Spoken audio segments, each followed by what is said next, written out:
Hello, everybody. We're going to be waiting a few minutes to give people a chance to get in, of course. Hope everybody's had a good week thus far. Let's see. You've been making, I've been making DuckTales. Woo! You've been making, I've been making DuckTales. There's a stranger out to find you. Would you just go on to some DuckTales? Woo! You've been making, I've been making DuckTales. Woo! Like father, like son, you're always number one. Yeah, there's buddies, there's pals. You always seem to work things out. Can't you see they're two of a kind? Looking for a real good time? Port to the Goof Troop, and we always stick together. Yeah, we're the Goof Troop, best of friends forever. Yeah, we're the Goof Troop, and we always stick together. Yeah, we're the Goof Troop, best of friends forever. Now we're calling everyone. Come along and join the fun. Report to the Goof Troop. Bop, ba, loo, ba, whoop, pop. Yeah. Sometimes some crimes go slipping through the cracks, but these two gumshoes are picking up the slack. There's no case too big, no case too small. When you need help, just call Chip and Dale's Rescue Rangers. Chip and Dale's Rescue Rangers. Well, hello. I see a second person's in here. Hopefully you're doing well this week. So we'll just wait a couple more minutes to give people a chance to, as always, feel free, if anything comes up that grabs your attention, feel free to comment or even ask questions if anything um, thing grabs your attention. Anyways, let's see now. 3 minutes, so maybe we'll talk a little bit about it.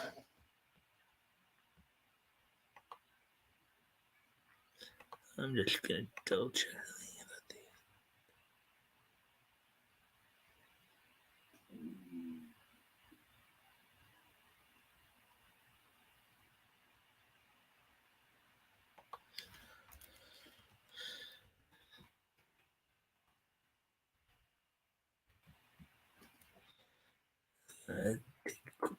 Just remind myself a few things, and we'll probably, let me see, grab onto some ducktails.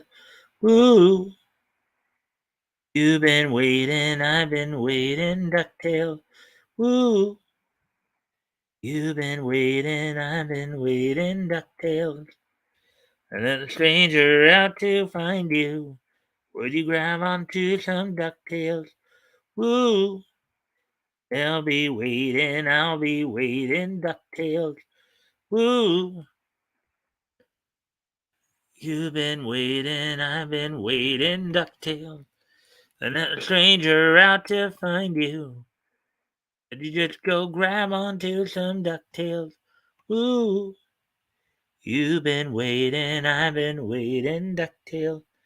All right, so um, all right, we're just past the 4.5 minute mark. So I guess I'll talk about what's on tap for tonight. So got I guess 5 articles to read through, and then some quick little wrestling tidbits, mostly basically all from AEW. I'm gonna hit the comic stories first, including an actress on the Miss Marvel series talking about how she doesn't care about what powers she got, whether or not her character's powers changed or not.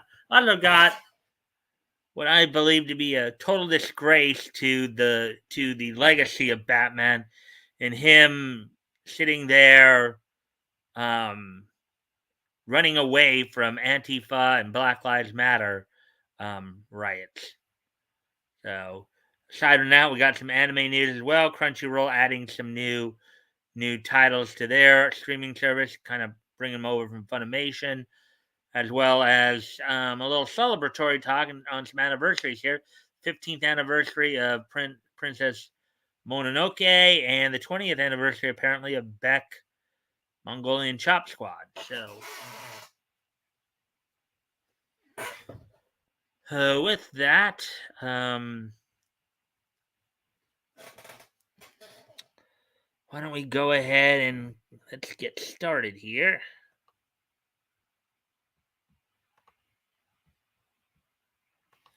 And we'll set things up here.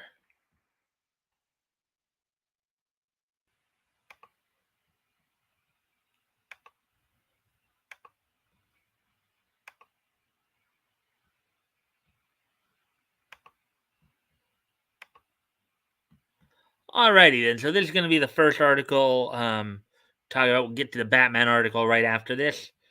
All right. So Miss Marvel actress Iman Vellani doesn't care about changes to characters' powers. "Quote unquote," she could shoot sausages out of her fingers. Article by John F. Trent, published earlier today. Oh, let's take a look at Ms. Marvel star Iman Vellani made it abundantly clear that she does not care about the changes being made to Kamala Khan's powers in the upcoming Disney Plus show, which just goes to show you the overall attitude of a lot of these people involved in these movie adaptations. They don't seem to care about the comics or the backstory.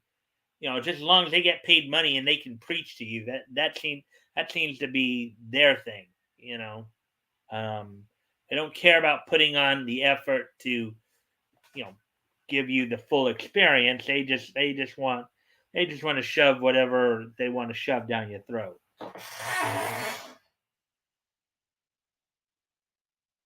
Here's a picture of Iman Vellani as Ms. Marvel, Kamala Khan, in Marvel Studios MS, or Ms. Marvel, exclusively on Disney Plus.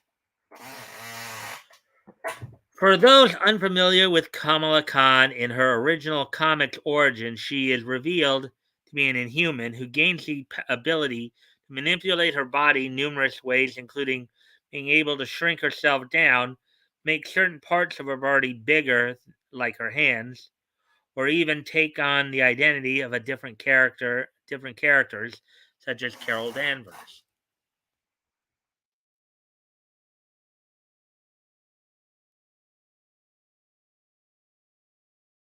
However, her inhuman origin is getting changed for the Marvel Cinematic Universe, and so are her powers, albeit it's unclear what her origin will be and what her new powers exactly are. The trailers for the show a highlighted have highlighted a bracelet and appear to show her using Green Lantern like construct abilities. In other words, okay. I'm guessing that basically means she's using the bracelet as Green Lantern would use a power ring. Hey, RJ, something the actress has in common with the rest of the world: nobody cares about what Miss Marvel's powers are. Uh, for that matter, RJ, I mean, you'd almost have to argue that does anybody even really care about Miss Marvel? Period. Does anybody really, and I'll repeat that, does anybody really care about Miss Marvel? Period. you know? Um,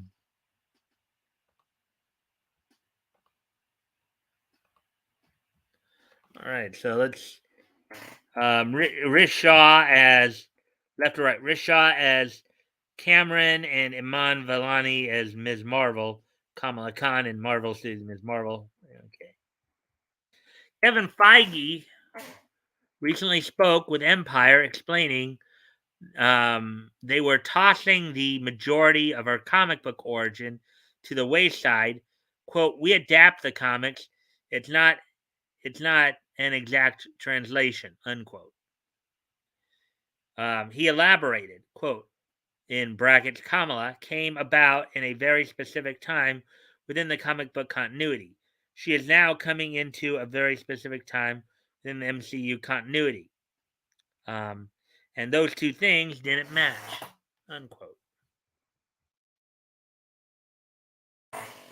Monvalani is okay.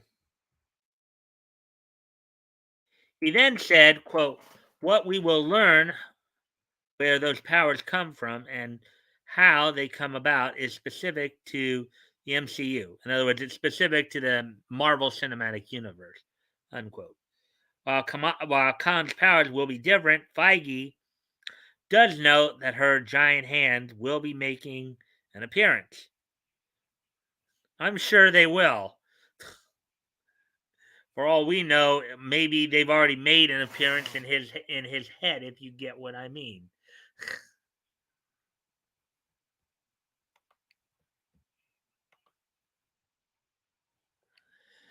Anyways, all joking aside, of course.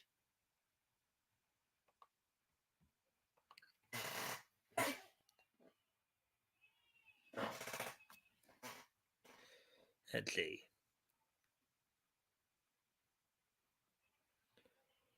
You will see great comic splash panels in some of our action sequences. Quote, by the way. If you want big, giant hands and arms, well, they're here in spirit, if not in stretchy plastic type ways. Unquote.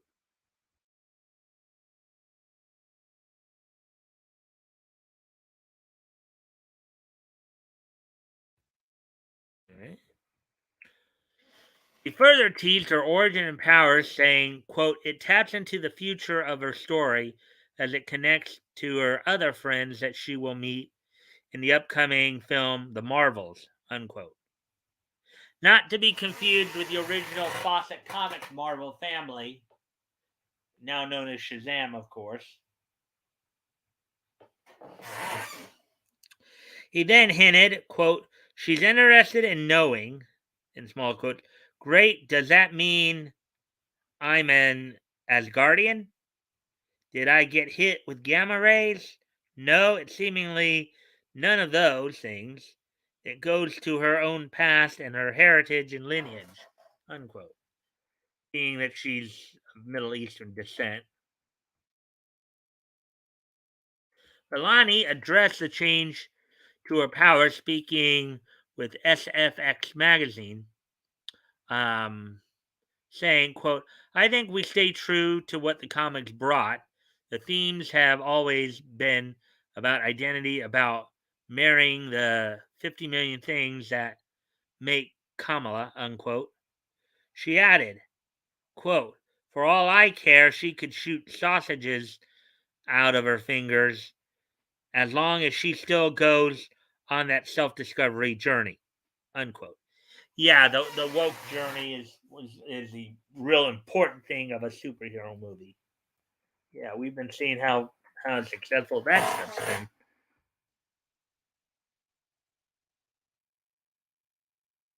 It begs the question as to why they are calling the character Kamala Khan and Miss Marvel if her origin and her powers have completely changed and seemingly the actress.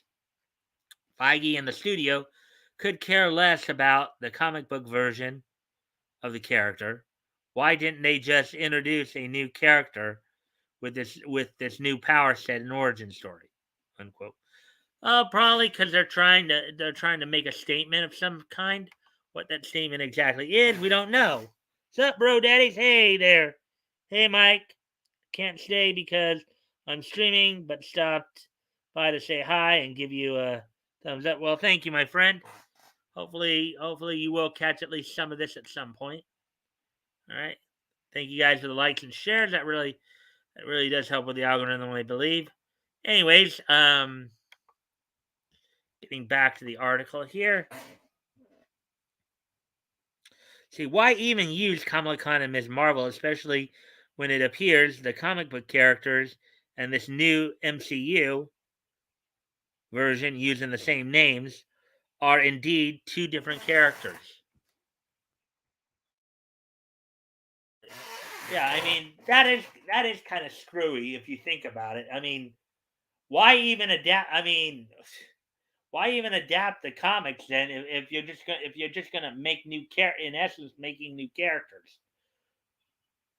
Why not just why not just make their own MFUC CU um or I'm sorry, uh, why not just make their own MFU MCU or something like that. And you can probably figure, and I'm joking, of course, but you can probably figure out what the MFU probably stands for in my little joke there.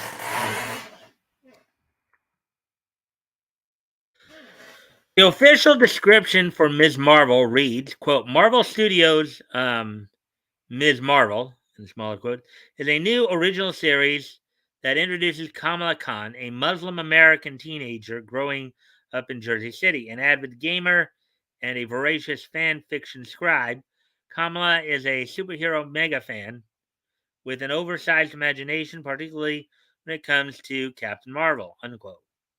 The description concludes, quote, yet Kamala feels like she doesn't fit in at school and sometimes even at home.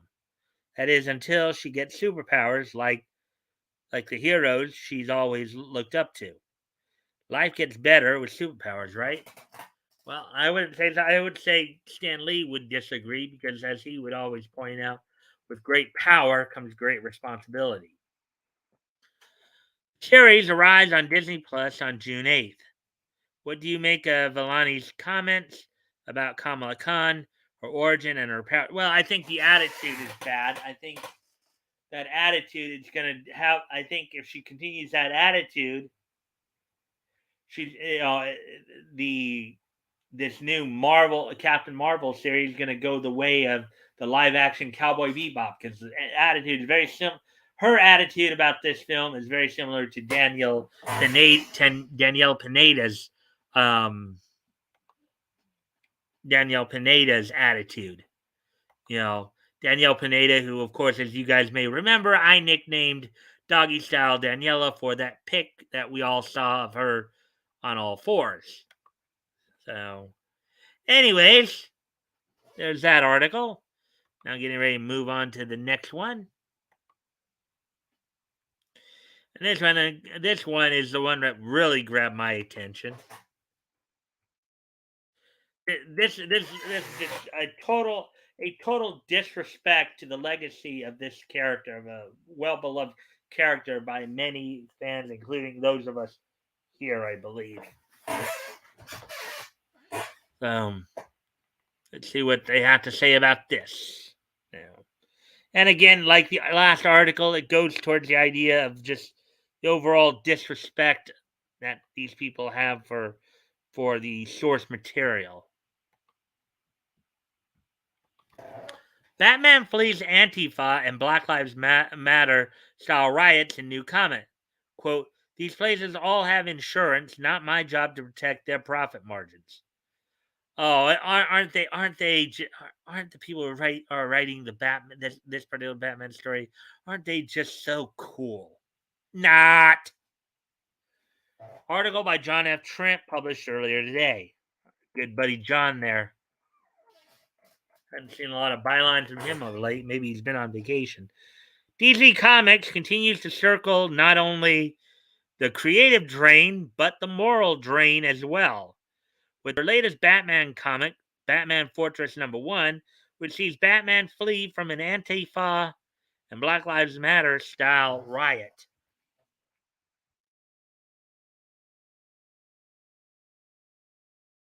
The comic, written by Gary Whitta, oh, I'm sure he really thinks he's really with he, with artwork by the boys, Derek Robertson, sees Batman investigating an alien interference that causes global blackouts. As Batman attempts to figure out what is the cause of the blackout, he is also called on to protect Gotham City after the entirety of the prisoners in Arkham Asylum are unleashed upon the innocent citizens.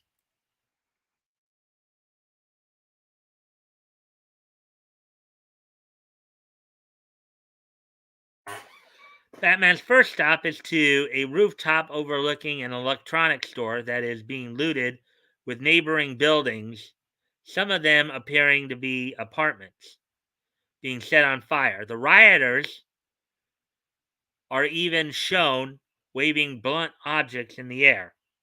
Batman rationalizes that he shouldn't put a stop to the rioters because there are more than like I guess that's supposed to be they. They are more than likely bigger fish to catch out in Gotham City, despite having no knowledge of where these big fish might be, given the power and the communications blackout.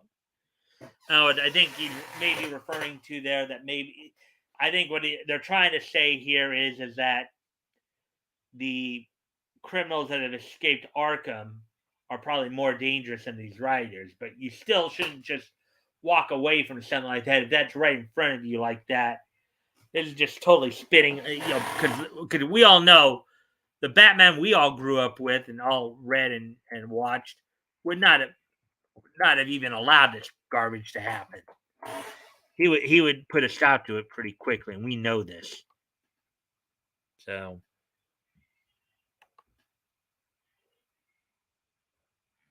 no, yeah, so no.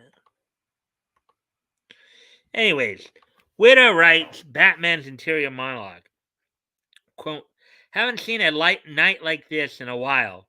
Last time it was this bad was with that, D fear gas in the water supply. Only so much I can do. Need to prioritize. Hunt the big fish. Protect the little fish. Unquote. Quote, these places all have insurance, not my job to protect their profit margins. In my father's day, the American dream used to mean something, an honest wage for an honest work, food on the table, liberty and justice for all. Now it's an illusion, a carrot on a stick, attainable by a few, dangled just out of reach for everyone else. Yeah, I'd be surprised if this. Well, I know Batman seems to be the only titles that are selling right now, but I think even this one is not going to sell well with that kind of attitude. That's not the Batman I think everybody knew and grew up with. He would have put a stop to this. All right. This is just another SJW just using a legacy character to try to prove a point. Maybe somebody needs to go and loot this guy's house, and just do just incredibly unspeakable things to him for him to get to understand the lefty jerk. Maybe if these lefty jerks, maybe if they, you know, if their homes were invaded, if their stuff was looted and robbed and many other things, maybe then they wouldn't be so quick to denounce, traditional America. So, quote, a bigger TV, a faster car, shiny objects to keep the masses distracted while the world burns. You want to blame them for grabbing the carrot when the lights go out? Go ahead. But don't look to me to stop them. That's not why I do this, he concludes. Um,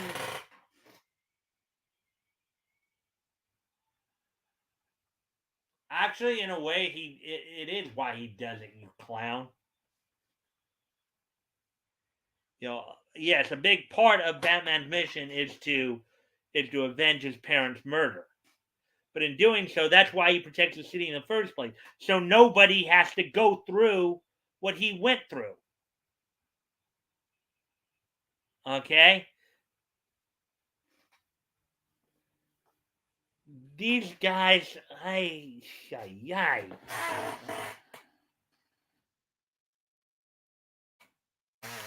While Batman leaves these looters and rioters to burn down the city, he does randomly track down a number of Joker thugs who are threatening to kill an innocent family.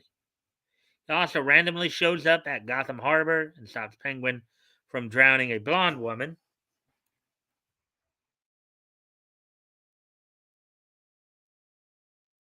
From there, he also stops Joker, who are who has hijacked a school bus in the middle of the night. Batman stands directly in front of Joker on a bridge as Joker seeks to ram him with the bus. As Joker closes in, Batman deploys a giant flash and blinds Joker, sends him and the bus nearly careening off the bridge, putting the children's lives in danger. Joker, not wearing a seatbelt, goes flying through the windshield. Yeah, and you notice how I bet you a lot of SJWs would consider the children being put in danger because of the Joker's, stealing the bus totally acceptable.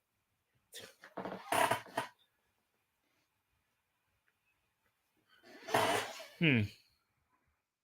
While the children are saved, Joker dangles from the bumper of the bus, about to fall into the water below. Batman grudgingly rescues him, rationalizing that if he let the Joker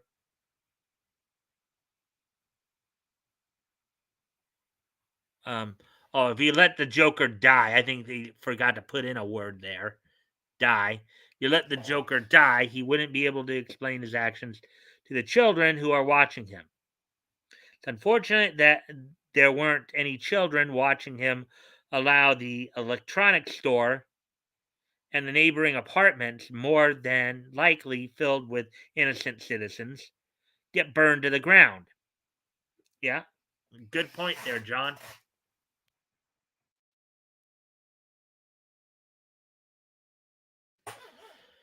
Let's see.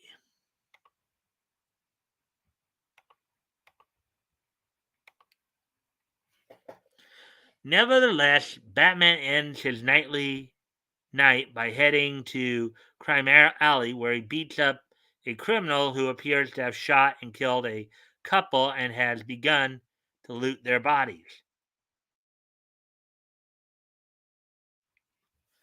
While prioritizing certain crimes over another is practical, the way the story actually plays out, the rationale, doesn't make any sense. Batman has no idea where these big fish are because of the power and communications blackouts. He might have one of his satellites up and operational, but he tasked Alfred with using it to scan for extraterrestrial activity.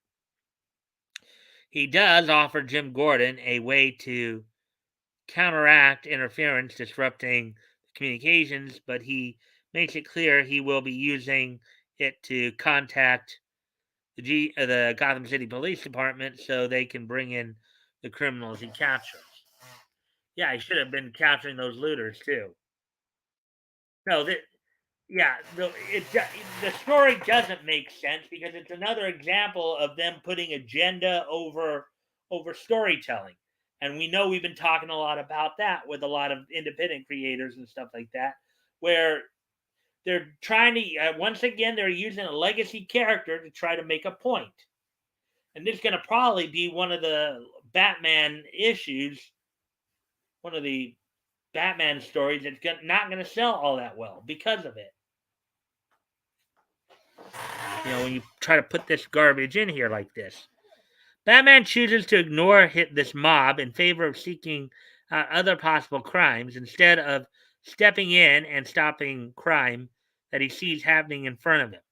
He chooses to ignore it in hopes he will find other more horrific crimes being committed. Yeah, and that's not the Batman we all know, right? That is not the Batman any of us grew up with. These clowns are, again, using legacy characters to try to make a point, which is wrong. Doesn't it just make you want to beat them up?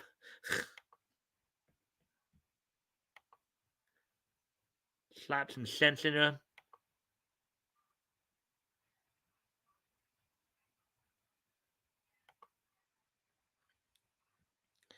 Let's see. On top of that, he actually sits and ponders the crimes being committed and justifies ignoring them when he could have actually been putting a stop to it. Yeah, he could have thrown a batarang with a bat cable around him, tied him up for the police to come in and arrest them.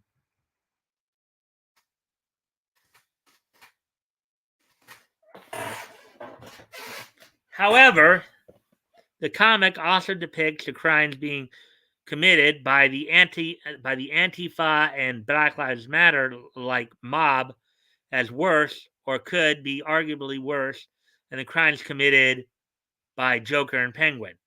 The mob isn't just looting an electronics store, it appears to be burning down apartment buildings too. It's also unclear if there's any staff in the building that have already been brutalized by the mob. Penguin is attempting to murder one woman, and Joker has a bus full of kids. How many women and kids are in these apartment buildings that the mob is burning down? Yeah, good point there.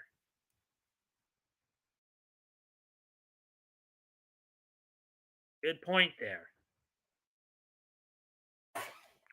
Not only can you look at Batman's rationalization for ignoring the crime, but his decision to not put a stop to these criminals also shows that he's a hypocrite. The beginning of the book actually opens with Bruce Wayne and Alfred beating down a bunch of thieves who attempt to loot his manor, believing that he's not home. If Batman actually believes the rationalization that Witta gives him in his interior dialogue, why isn't he allowing these thieves to loot his home? After all, Bruce Wayne surely has insurance, right? Well, good point.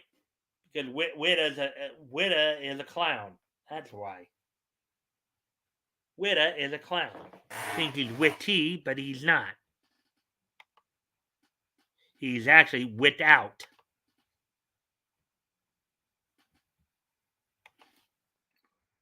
And that was a deliberate play on words there, guys, by the way, for somebody tried to correct me there.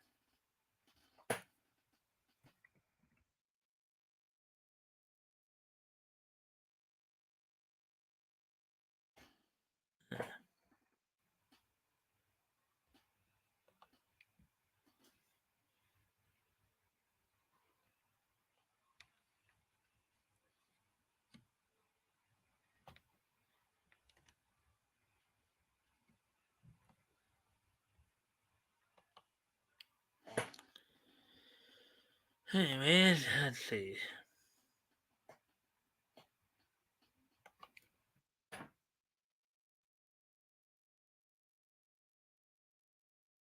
Let's see.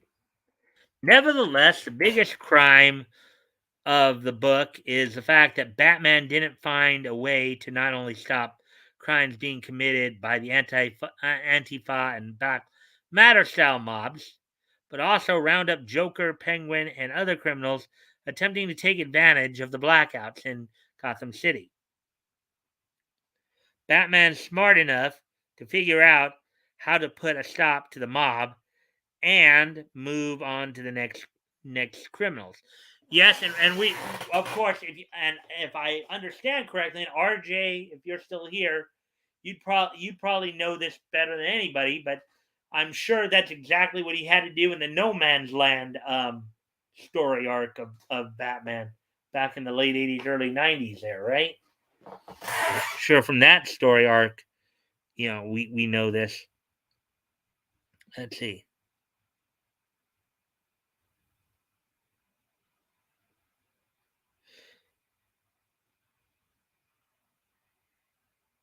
Instead, Witta and Robertson sacrificed Batman's character in favor of lecturing readers about the American dream and trying to paint a violent, angry mob as sympathetic.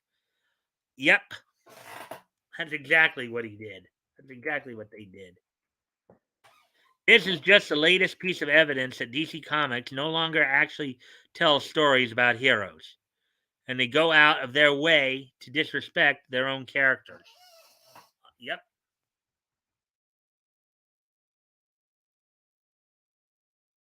And this is why a lot of them are getting fired. That's why a lot of them were moved out of the Warner Brothers lot and moved like far down the street into a building where they don't even have their own desk anymore. They have to actually share a desk. You know. What do you make of Batman ignoring and fleeing the scene of a crime without attempting to intervene? Yeah, I think it's sacrilege. I think it's total sacrilege there. That's what I think of it. That's what I think of it. Woke garbage. They can't go broke fast enough. Laugh out loud. Yeah, no kidding, Batgoat.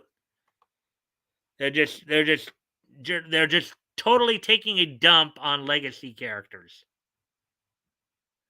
They're just totally taking a dump on legacy characters, and that's just bad.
Let's see. It doesn't even make sense. It should have been Baby Shark for all it matters. Yeah. Well, I mean, again, a lot of these woke idiots, these twidiots, none of their stories make sense because they're not even really trying to write good stories. Okay, they're basically using legacy characters to preach to people. They're using legacy characters to preach to people. That's the whole issue right there. You know. Um, oh yeah, I mean, they're just taking a full on dump on Batman's character and his legacy. That's what's going on there. So, anyways, nope. They're just making up stories about true fake news events. Clown Town. Yeah, Clown Town. That's another good way of putting it. Of course, we're not the only ones here who are talking about this kind of thing. I know Flash is still talking about it. But a lot, EVS, a lot of people a lot of people on the independent comic side of it have been talking about this kind of thing, where the mainstream comic writers are not writing good stories anymore. They're just trying to preach at people. And that's why they're going down, down, down, down, down, down. Gravity. Going down, down, down. Anyways,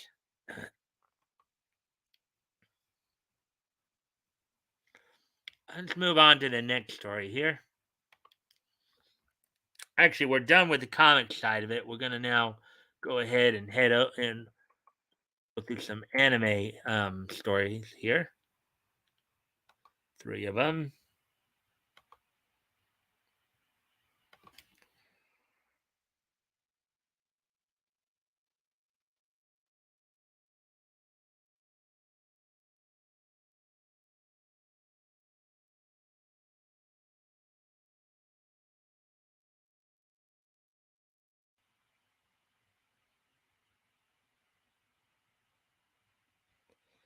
All right, so we got a couple of milestones here coming pretty fast here.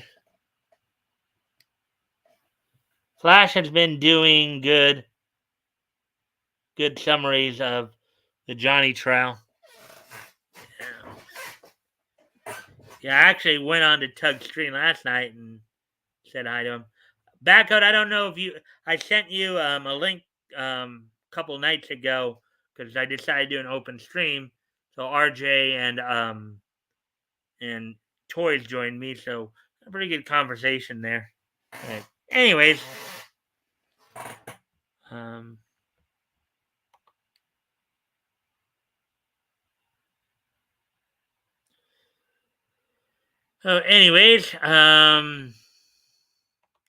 getting ready to move on to the next article here. This one now we're starting the anime stuff here.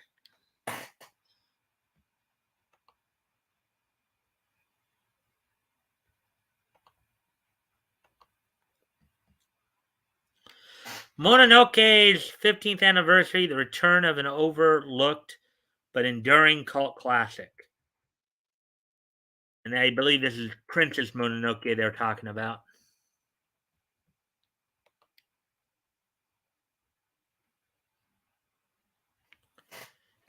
Um,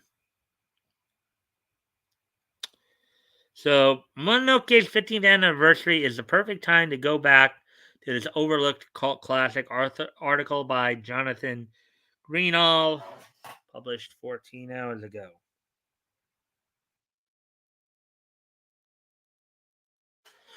Some anime shows become legendary, their name instantly recognizable to everyone, even if they've never seen the show in question.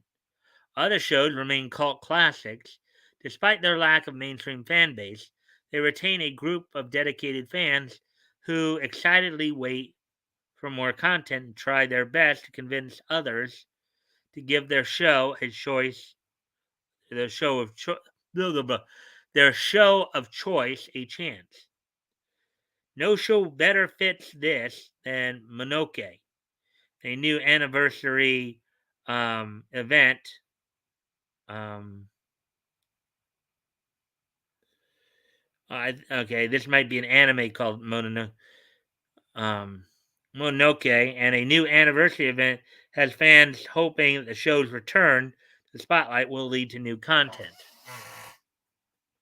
I thought they were talking about the movie Princess Mononoke, but this might be something altogether different. Recently, it was announced that a Mononoke um, 15th anniversary event would be held in the Fuji TV headquarters in early July. I want to look something up real quick here.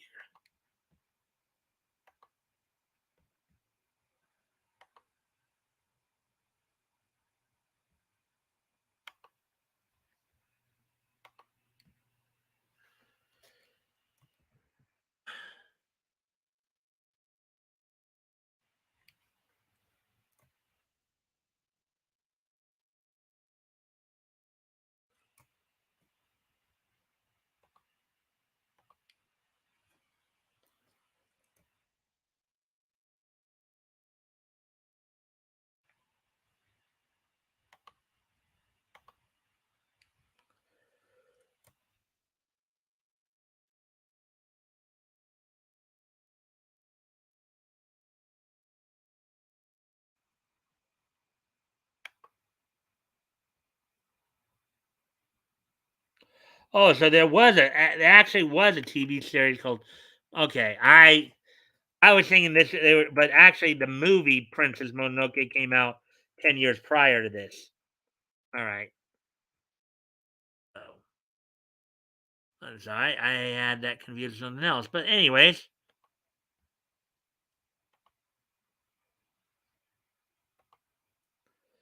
uh,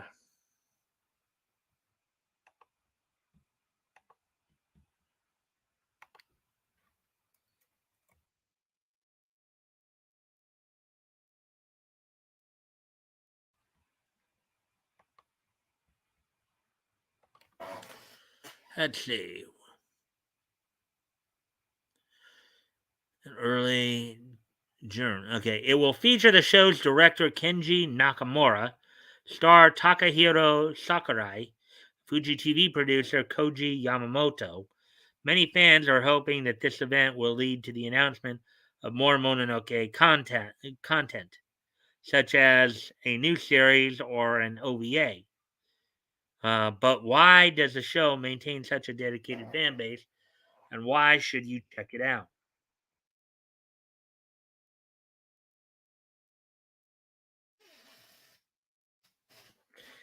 In 2007, Mononoke hit screens. The series was produced by Toei Animation as a spin off of their Ayakashi Samurai Horror Tales horror anthology series. Oh, okay. Set between the Edo and Meiji eras. The series follows the adventures of the medicine seller. The medicine seller travels from town to town, aiming to slay spirits who attach themselves to negative human emotions, called Mononoke. Okay, so this series is kind of similar to another series like that called Mushishi, which I would highly recommend. That was an interesting one as well. However, before the medicine seller can exercise the Mononoke with his sacred sword, he must learn three things about it: the spirit's form, truth, and reason. What makes Mononoke stand out most from other shows is its visual style. The entire show resembles classical Japanese ukiyo-e art, um, with most of the show having a paper-like texture and using a faded paint-like color palette. Thanks to the show's trailblazing use of digital animation techniques and 3D CG, um, the show effortlessly blends the real and the surreal. This art style creates unique and memorable landscapes and environments that perfectly capture the surreal nature of the spirits the medicine seller is forced to deal with. It also captures the horror of being haunted by something that defies our known laws of reality. Um,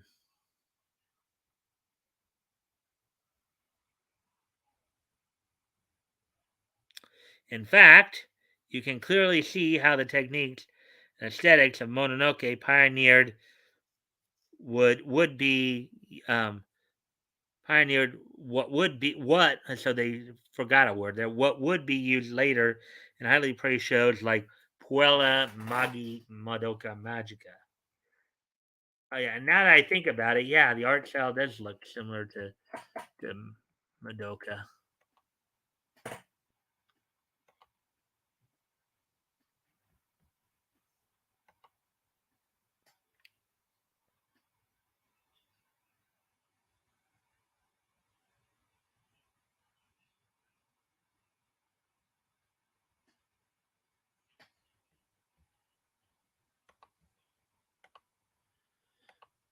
All right. So anyways, as we continue on here,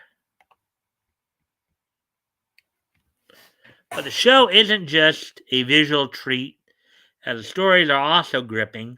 The show is structured like a mystery story, with each individual mystery spanning 2 or 3 episodes following the medicine seller as he tries to learn about his current target. Much in the same way as Mushishi. Like the way they're describing this reminds me of the anime Mushishi.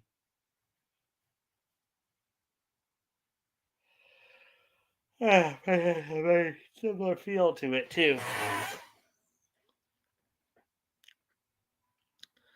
Um,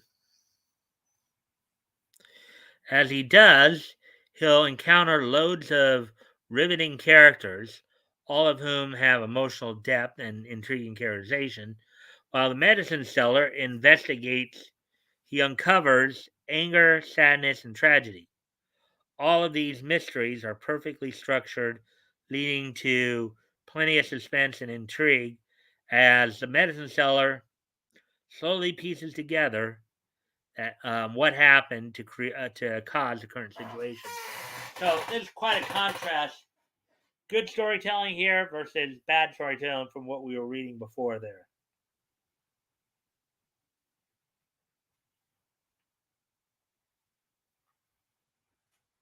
Hmm.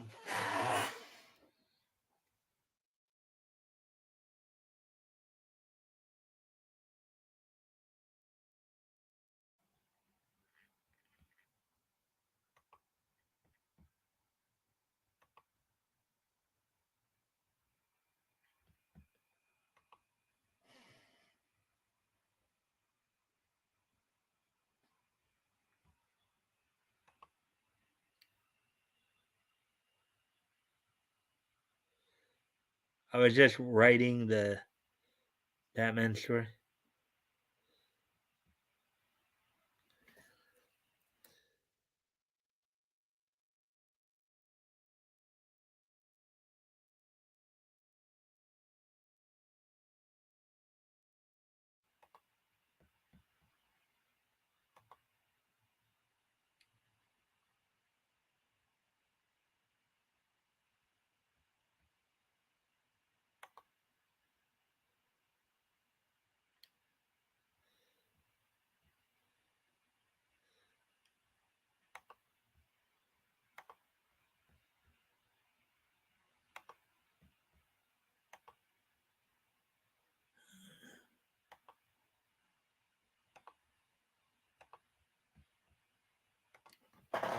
Unfortunately, Mononoke's success outside of Japan has been limited because of the show's rocky release history. While it was subtitled by Toei Animation, the show has launched on and then left many streaming platforms, including Tubi and Retro Crush. It's made it hard for those interested in the series to track it down. Currently, it is only available to buy via Google Play. However, past trends suggest that the show will appear on another streaming platform.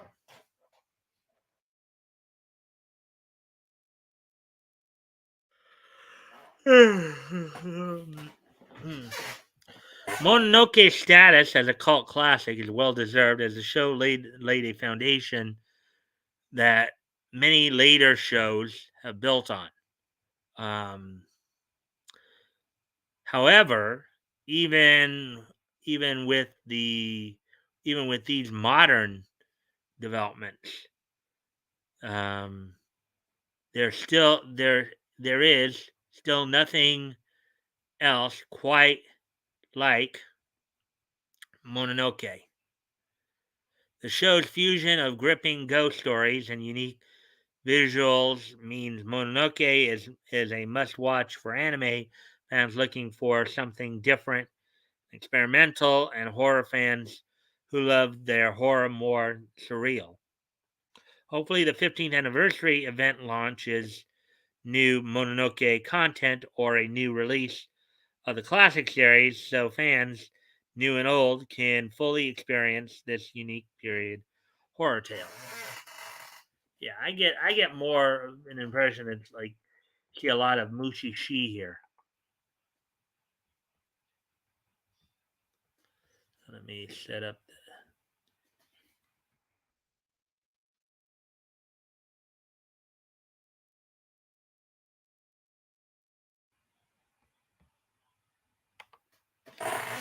Ah, so we got two people watching in.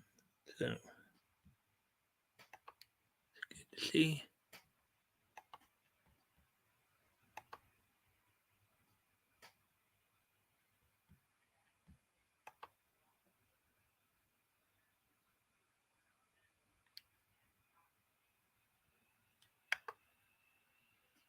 Writing. Oh.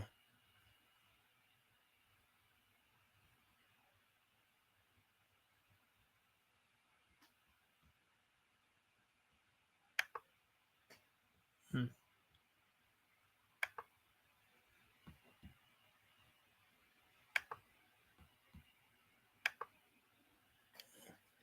Hey, Mike, I'm listening, but I'm building something in the garage. I won't be on chat. Oh, okay. Well, thanks for letting me know, Backup. Um, Again, I don't know if you got my got the link to the other day for the open stream. Just wondering if you did. But anyways, we'll get ready to continue on with the next story here. A nearly 20-year-old show is still one of the best music anime of all time, combining its source material about rock music with the angst of adolescence. Beck, known here in the States as Mongolian Chop Squad, because of course, here in the States we have a band named Beck, as everybody knows, an alternative band. Remains perhaps the best example of a classic music anime.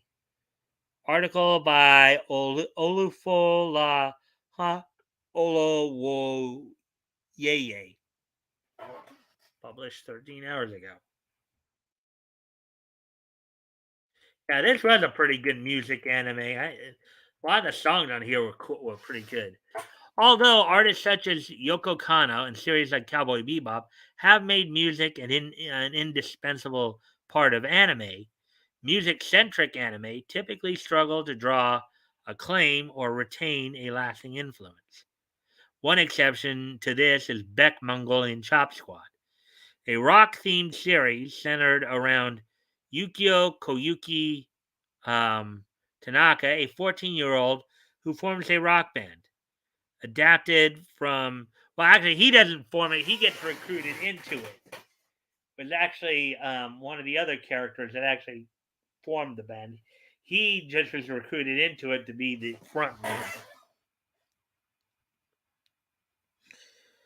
Adapted from Harold Sakushi's 1999 manga by Osamu Kobayashi and Mada Studio in 2004, Beck has remained a standard of the genre for nearly 2 decades.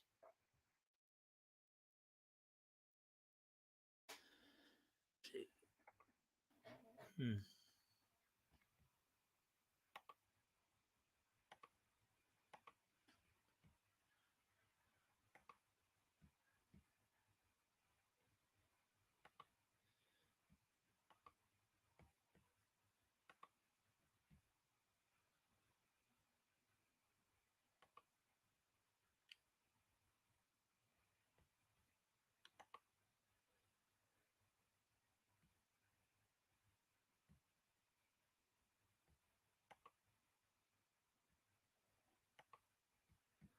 All right. So, anyways, the challenge of the music anime genre is reminiscent of the challenge of um, Kun, Kunstler Constellar Roman,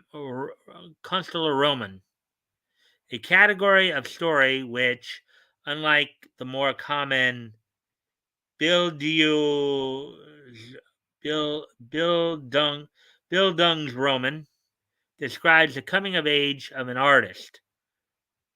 The in drawing together its source material about rock within the angst and melodrama of adolescence, Beck remains perhaps the best example of this subgenre.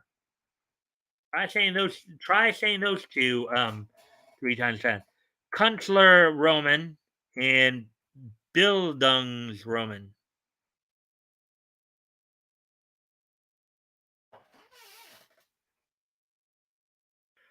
Oh my. Hmm. The challenge of this subtype has 3 parts, all of which present considerable difficulty for storytellers and artists. The first is to believably describe a phase or image of life in which an artist's characteristic sensibility is absent. The second is to offer a realistic account of awakening and inspiration with elements specific to that character's life.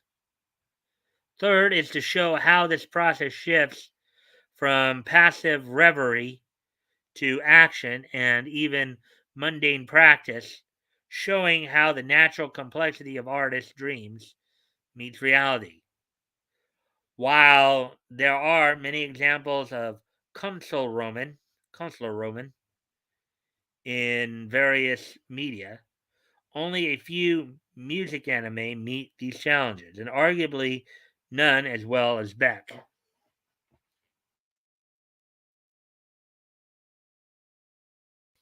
Teenage Wasteland. The series takes full advantage of this episodic slice of life feel to offer a realistic depiction of Koyuki's malaise, later subtly and gradually triggering his development as a musician. To this end, the series' tone, atmosphere, and careful pacing place these grounding elements in such a way that the anime tells a compelling yet relatable story of adolescence. The series progresses slowly, yet this deliberate pace allows its moves to stick.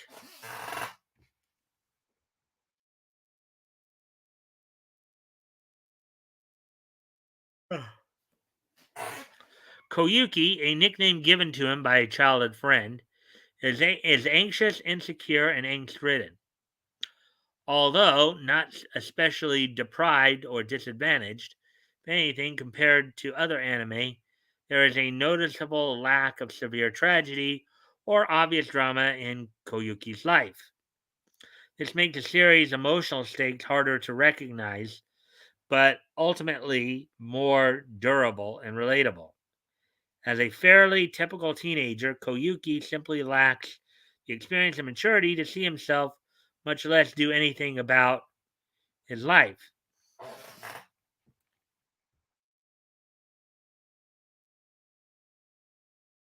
Um,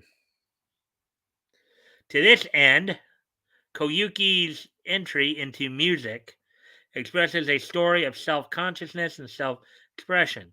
Rock and roll becomes for him the palette and lexicon of his adolescence, yet the radical change that takes place over the 26 episodes of Beck made possible only with the plotting yet realistic torpor of its early episodes.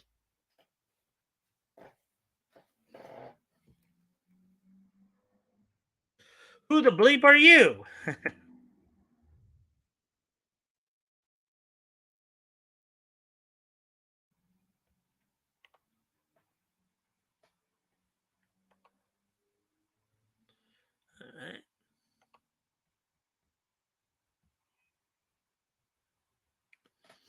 Elsewhere, Koyuki's initiation into the religion of rock is handled in delicate and artful fashion, using accidental and indirect detail to offer a more personal and organic account of inspiration.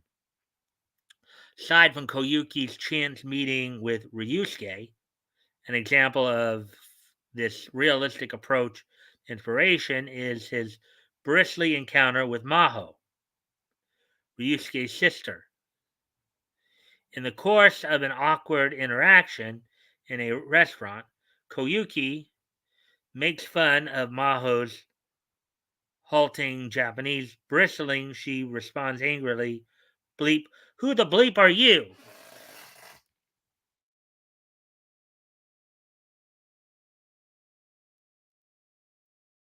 The moment is important not just as an Easter egg for die-hard fans of The Who,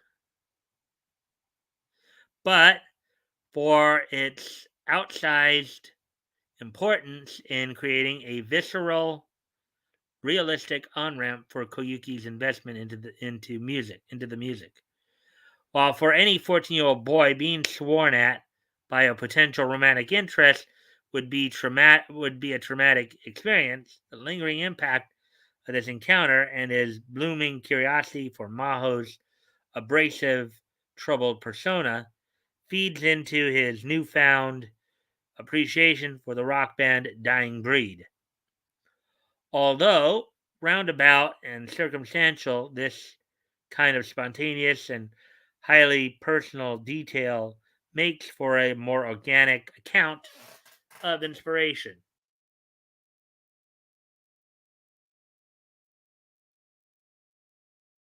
Long black road, driving or in quotes, driving a van.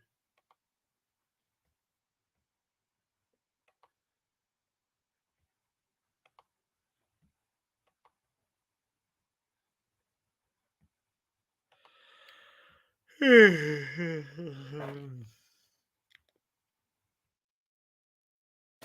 addition to its well placed and spontaneous views of reverie and self discovery, Beck offers a realistic picture of the practical difficulties of music from the tedium of learning to the frustration of wrangling artistic personalities, a kind of inglorious labor of love that Black Sabbath's Tony Iommi called driving the van, quote unquote. And I think we've seen this trope too in other media too. I think we saw it a little bit in Daria too, with Trent and his band. In Daria, I don't know if any of you remember the MTV animated series Daria or not. In this regard, the eventful strains that form in his relationships with Ryusuke and his bandmates, as well as his own initial shortcomings as a leader, add another necessary dimension as Koyuki's dreams inevitably collide with reality. Sure enough, much later in the series, as the band risks life and limb to stay and play together, such careful preparation of these organic threads of authentic inspiration is what keeps Beck from lapsing into cliche and promises still further decades of a truly righteous rock journey. Alrighty then, so there we go. That one. We have one more article to read through before, and then get into the wrestling stuff. But before I do that, I do need to step away from the computer. Let me just get some of this other stuff set up here.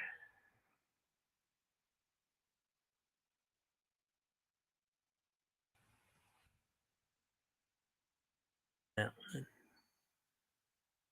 I'm going to step away from the computer for a moment. I'll be right back. I'll leave you guys some music to while I'm gone.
All right, I'm back. Always, guys, of course, feel free to, if anything strikes your fancy, feel free to comment or ask questions. Anyways, we're going to get to the last article we're going to read tonight. We're already past the hour mark. Let me put that in. All right. The last article we're reading tonight. Psychopaths, Hellsing, and more isekai are the latest Funimation shows headed to Crunchyroll. Psychopaths and Hellsing headline the latest group of Funimation titles that will soon be available for streaming on Crunchyroll. Article by Michael Asana, published 7 hours ago. So there's Hellsing right there. Psychopaths, Hellsing, and several isekai titles from Funimation's catalog will make their Crunchyroll debut in June. Crunchyroll revealed on its website the next batch of previously Funimation exclusive titles that will now be available on its streaming platform. The new titles include both seasons of the critically acclaimed Psychopaths, psychological thriller from Production IG, known for their work on Ghost in the Shell, about a team of police officers who try to prevent crimes before they happen. Let's see. The gory action series Hellsing and Hellsing Unlimited, Ultimate, will also be added to Crunchyroll's library, as will several shows from the isekai subgenre, including such as Ari Fureta from Commonplace to World's Strongest, and the English dub for the first season of Restaurant to Another World. The full list of new titles and the release dates are below. So May 31st, we're going to get a certain scientific accelerator dub, which is, I think, another part of the certain series, certain magical index, and certain scientific railgun. Hellsing sub and dubbed, Hellsing on Ultimate sub and dub, Hino Maru Sumo dub, Kaku Rio Bed and Breakfast for Spirits dub, Katsugeki Token Ranbu dub, Psychopath Season 1 2 sub and dub, Restaurant to Another World Season 1 dub. So, yeah, they got a lot of them coming out on May 31st. They have a few more coming out on June 7th. So, I'm not going to read all of this. Well, actually, maybe I will, because I do need to kill a little time here. Let's see. Stars Align, sub and dub. Chachi Bato, President. It's time for battle, sub and dub. Warlords of Sigrid Rifa, sub and dub. On June 7th, you get Blue Reflection Ray, sub and dub. Super Cub, sub and dub. Ari Fureta from Commonplace to World's Strongest Season 2, sub and dub. On June 14th, it's High Realist Hero Rebuilt the Kingdom, sub and dub. Pretty Boy Detective Club, sub and dub. June 21st, No Guns Life, sub and dub. And Kami Sama Kiss, sub and dub. Radiant dub. So,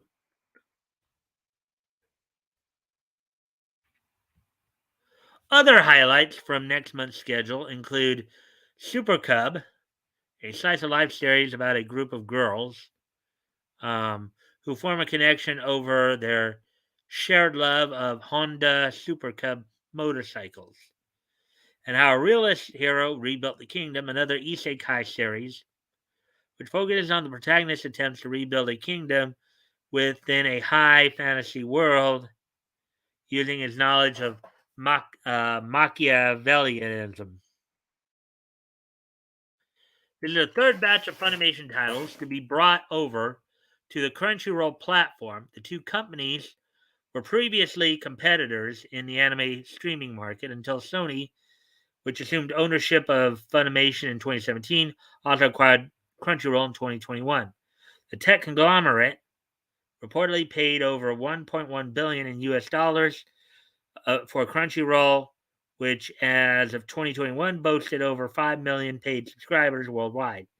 In March, Funimation announced that it will no longer add new titles to its streaming service and began the process of moving over its library to its former competitor. Physical releases from Funimation will now also carry the Crunchyroll branding as Sony consolidates all of its anime properties into single brand source Crunchyroll. And I don't know if you guys heard about this too. I know RJ did because he kind of told me. But Ray Liotta passed away earlier today. Ray Batgoat. So, anyways, hey Batgoat. Oh, anyways,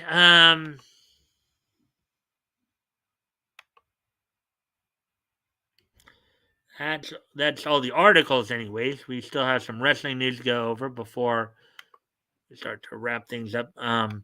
So we just basically just have AEW news to go over in terms of the wrestling side of it, as of course from last night's Dynamite. Um, as they continue to prepare for this Sunday's Double or Nothing pay per view. The men's final of the Owen Hart tournament is now settled as Samoa Joe will be taking on Adam Cole in the men's final. And the first and then Dr. Britt Baker defeated Tony Storm to advance to the women's final. The women's final will be settled tomorrow on Rampage when Ruby Soho takes on Chris Statlander. Also happening last night, of course, Swerve Strickland had defeated Jungle Boy and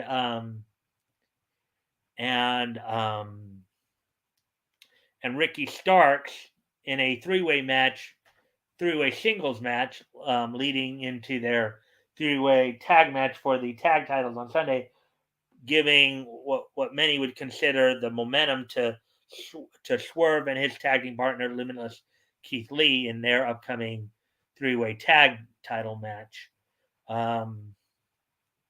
Let's see. You also had FTR defending the Ring of Honor Tag Team Championships against two members of Roppongi Vice in Rocky Romero and Trent Beretta. And of course, FTR had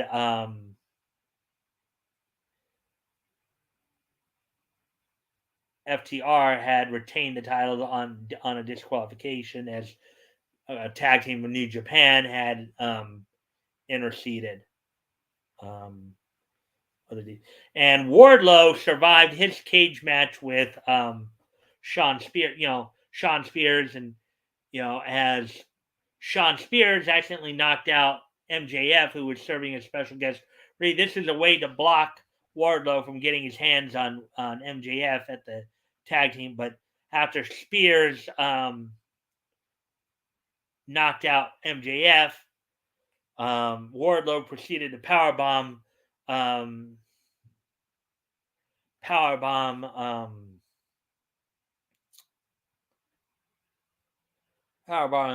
Sean Spears onto the chair for to ultimately get the pin as referee Bryce Riceberg came out to make the count.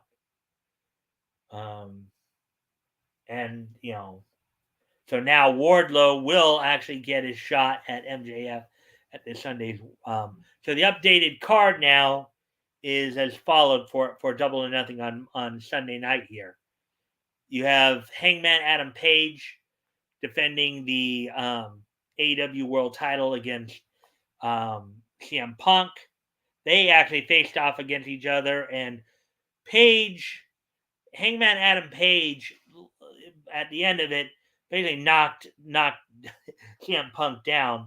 There's also been some talk that there may be some legitimate heat backstage, possibly with Punk.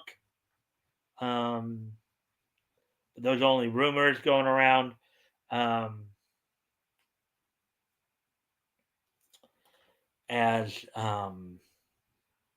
but we still don't, so apparently Hangman Adam Page has a very personal issue with CM Punk, but he still didn't make clear what that issue was. That was kind of the strange thing came out of the exchange last night. There was that we still don't know the depth of the issue between Page and Punk.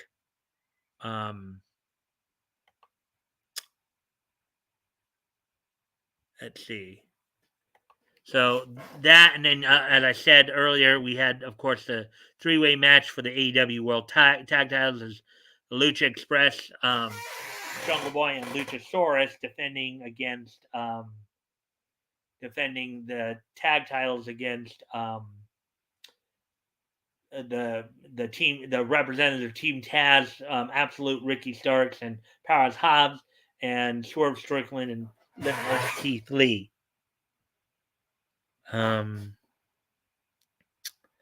Also, let's see. Thunder Rosa defends the women's title against Serena Deeb. Jade Cargill is defending the TBS title against Anna Jay. Let's see, and as mentioned, Wardlow will be getting to take on MJF. In a trios match, we have the House of Black taking on Death Triangle, and in an Anarchy Asylum match, we have the Jericho Appreciation Society taking on Bryan Danielson and John Moxley of the Blackpool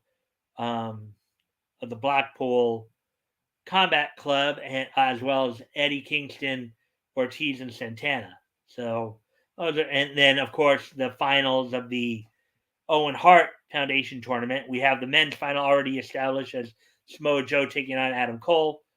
Britt Baker punched her ticket to the finals. Now just waiting on who she's going to face, whether it's going to be Ruby Soho or Chris Statlander. So that's all coming up. So with that, I think it's a good time to, unless you guys have anything more you want to ask about or say, probably a good time now to go ahead and start wrapping this up. Maybe a little time for this day in each history. See, don't forget tomorrow night, of course, is our weekly look at back at comics history. Tomorrow night we'll be starting our February 1939 coverage, in which we'll be looking at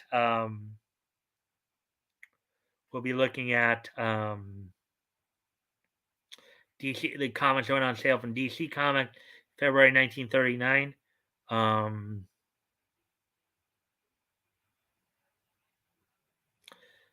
So I'll just wait a moment more to see if you guys have anything more you want to add to the conversation.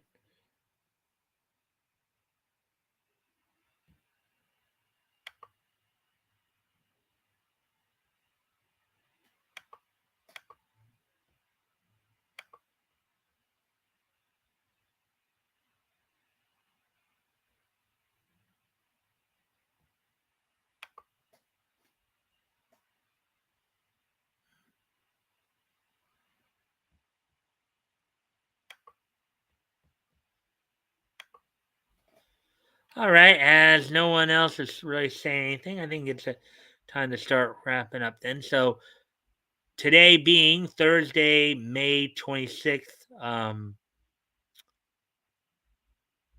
2022, let's take a look back at this day in each history. History! So the first off, we're going to head back 70 years ago today, as on this date 70 years ago today, the 50th and final issue of Hetty of Hollywood Comics Went on sale on this date from Marvel. It was a bi-monthly title. Started out as Young Allies, but then switched over to Hetty of Hollywood. Kind of a slice of life one that had 4 stories featured in it, including Hetty Divine, Sandra the Star, Trumpetsky the Terrific, and of course, the 2 of the stories were from Hetty Divine. But basically, so on this date in 1952, Marvel, as Red Circle Magazines Incorporated, published the 50th and final issue of Hetty of Hollywood comics. So there we go with that one.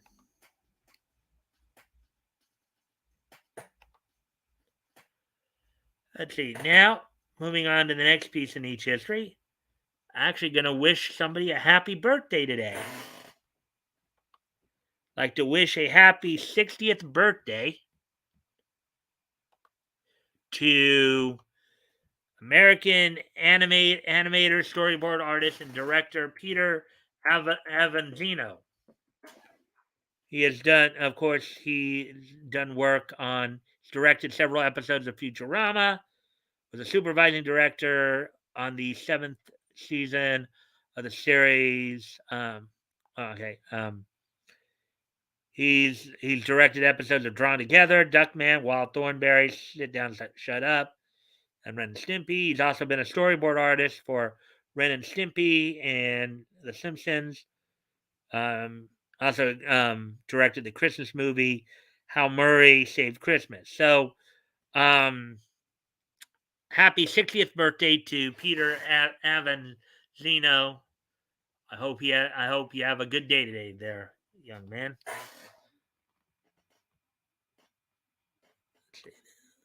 Let's see.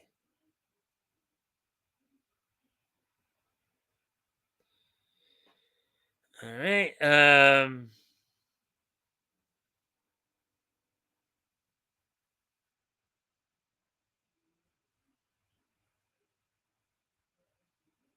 Oh, hi, Sucker. Oh. Oh, I didn't see a whole bunch. Let's see.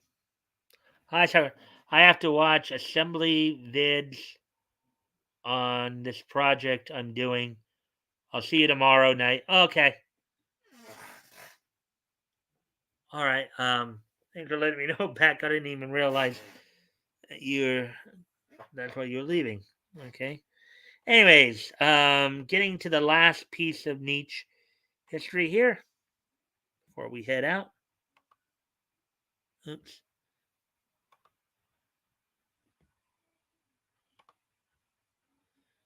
Minute 29.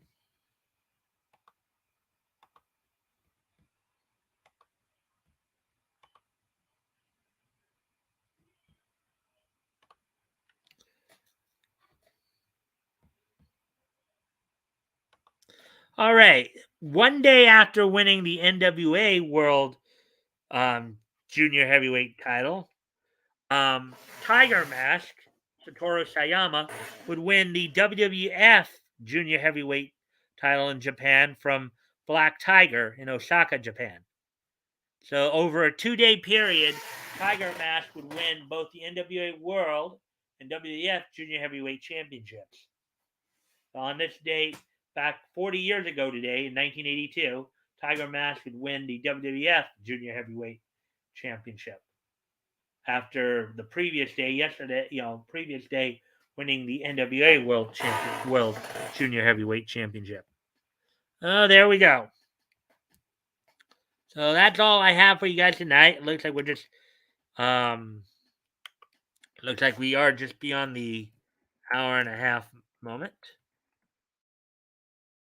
Uh, so with that, guys, I thank you for joining me tonight. And don't forget, we'll be back tomorrow night with Batgoat with me. I'll send the StreamYard link to you sometime during the day, Batgoat. Let me see.